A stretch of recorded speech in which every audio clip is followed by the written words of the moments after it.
10 milyong pisong halaga ng inilalang shabu na nakalagay sa balot ng tsaa ang nasamsam sa magkapatid sa Malabon. Nakatutok si Salima Refran. Exclusive. Sa hudyat ng undercover na polis.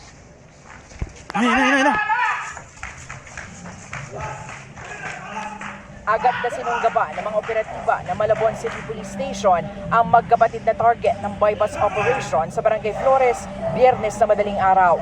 Nabilhan sila ng mga pulis ng isang sachet ng pinaniniwala ang shabu. Suspect na naaresto ay dati nang may mga involvement sa droga. Ang isa ay both of them Section 11 o possession.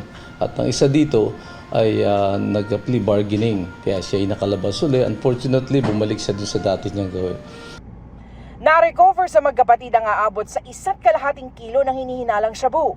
May street value ito na higit 10 milyong piso. Ang mga sachet na hinihinalang droga nakalagay pa sa mga balot ng tsaa.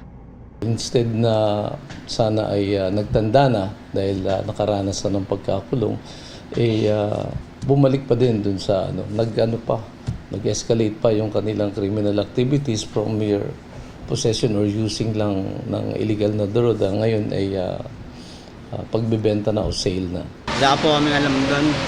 Hindi po kami nagbebenta. Naharap ang magkapatid sa paglabag sa RA 9165 o Dangerous Drugs Act of 2002. Para sa GMA Integrated News, Salima Refran, Nakatutok, 24 Oras.